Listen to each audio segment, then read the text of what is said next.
Você já imaginou um país inteiro mergulhado no caos? Rios transformados em sangue, enxames de insetos devastando plantações, a escuridão cobrindo tudo como um manto de desespero? E por trás de tudo isso, um Deus mostrando sua soberania para libertar seu povo da escravidão. Essa não é apenas uma história antiga, é um relato de coragem, fé e do poder divino que desafiou o império. Hoje, você vai conhecer como Deus usou 10 pragas devastadoras para libertar os israelitas da opressão do faraó. Mas antes de continuar, já se inscreva no canal Histórias do Altar para não perder nenhum vídeo com as histórias mais incríveis da Bíblia. Agora, vamos voltar ao Egito, milhares de anos atrás. Os israelitas haviam chegado ao Egito por meio de José, aquele que foi vendido pelos próprios irmãos, mas que acabou se tornando governador. Durante muito tempo, os descendentes de Jacó viveram bem na terra dos faraós. Mas os anos passaram e um novo rei subiu ao trono. Um faraó que não conhecia José e não se importava com o que ele havia feito pelo Egito. Ele começou a enxergar os hebreus como uma ameaça. Eles eram numerosos, fortes e podiam um dia se rebelar contra o Egito. Então o faraó tomou uma decisão cruel. Transformou os israelitas em escravos. Eles foram obrigados a trabalhar dia e noite, sob chicotadas e ameaças. Suas mãos construíram as cidades de Pitom e Ramessés. Seus corpos eram exaustos pelo calor escaldante do deserto. Seus filhos, o faraó ordenou que os bebês hebreus fossem lançados no rio Nilo para evitar que se multiplicassem ainda mais. Parecia que não havia saída. Mas Deus já estava preparando um libertador. Moisés era um hebreu, mas cresceu dentro do próprio palácio do faraó. Salvo das águas do Nilo, pela filha do rei, ele foi criado como um príncipe egípcio. Mas no fundo, Moisés sabia quem realmente era. Um dia, revoltado com a injustiça, ele matou um egípcio que maltratava um escravo hebreu. Temendo pela própria vida, fugiu para o deserto, e foi lá, longe de tudo, que Deus o chamou.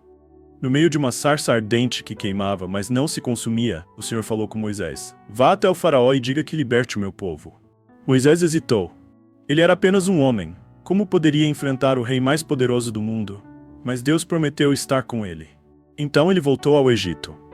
E junto com seu irmão Arão, se apresentou ao faraó com uma simples, mas poderosa mensagem. Assim diz o Senhor: "Deixe ir o meu povo." Mas o coração do faraó era duro. Ele riu da ameaça e respondeu: "Quem é esse Deus para que eu obedeça?" Foi então que Deus começou a mostrar quem ele era. Moisés estendeu o cajado sobre o rio Nilo, e algo assustador aconteceu. A água se transformou em sangue. O rio, que era a fonte de vida para o Egito, virou uma cena de terror. Os peixes morreram, o cheiro era insuportável e não havia água potável para beber. Mesmo assim, o faraó não cedeu. Seu coração continuava endurecido. Então Deus enviou a segunda praga. De repente, milhares, talvez milhões de rãs saíram do rio e invadiram todo o Egito. Elas estavam em todos os lugares. Dentro das casas, nas camas, nas panelas, até mesmo sobre as pessoas. O faraó, desesperado, pediu para Moisés tirar as rãs, prometendo libertar o povo. Mas assim que as rãs morreram e foram recolhidas em enormes montes fedidos, ele voltou atrás. Foi então que veio a terceira praga. Moisés ergueu seu cajado e o pó da terra se transformou em piolhos. Eles cobriram as pessoas e os animais. Era impossível se livrar deles. Os magos do Egito tentaram replicar a praga, mas falharam. Finalmente eles admitiram: isso é o dedo de Deus. Mas o faraó continuava irredutível. Então nuvens de moscas surgiram, invadindo tudo. As casas estavam infestadas. O país estava mergulhado no terror. Dessa vez, algo curioso aconteceu. As moscas não chegaram à terra de Gósen, onde os israelitas viviam. Deus estava mostrando claramente quem ele estava protegendo. Mesmo assim, o faraó recusou libertar o povo. Então Deus enviou a quinta praga.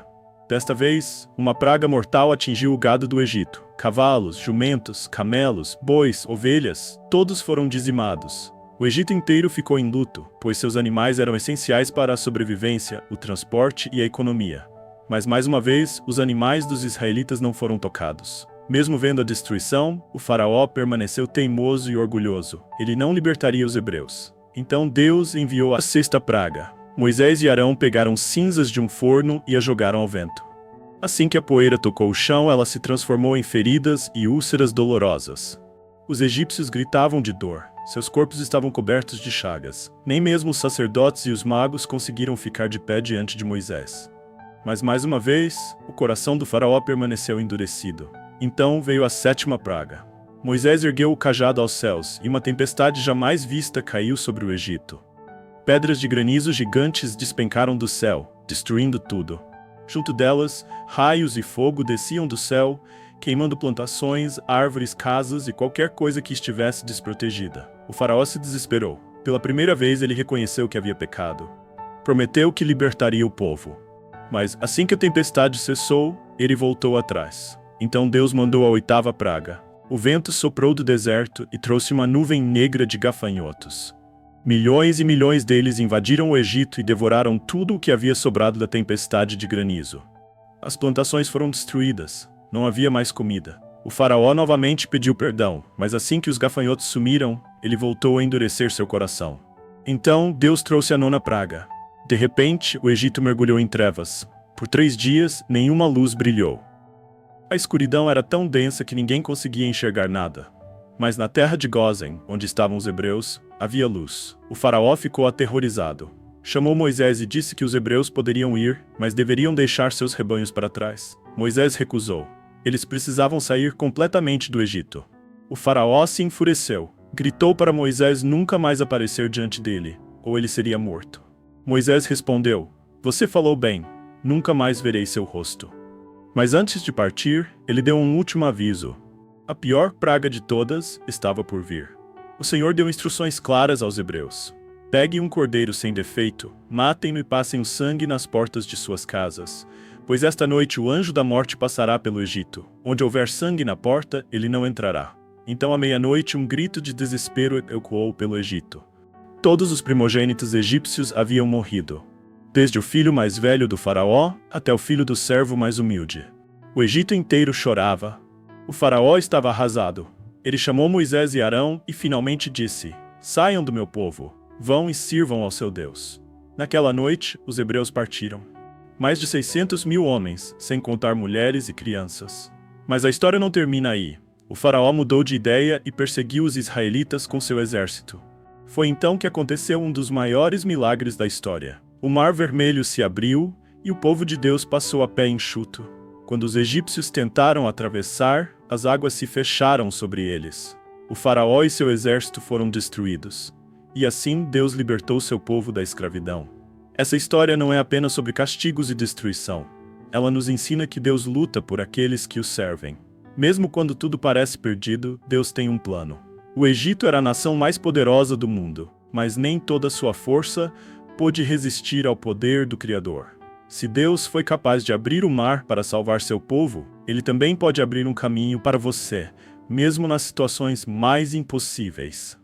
E aí, o que você achou dessa história? Impressionante, né?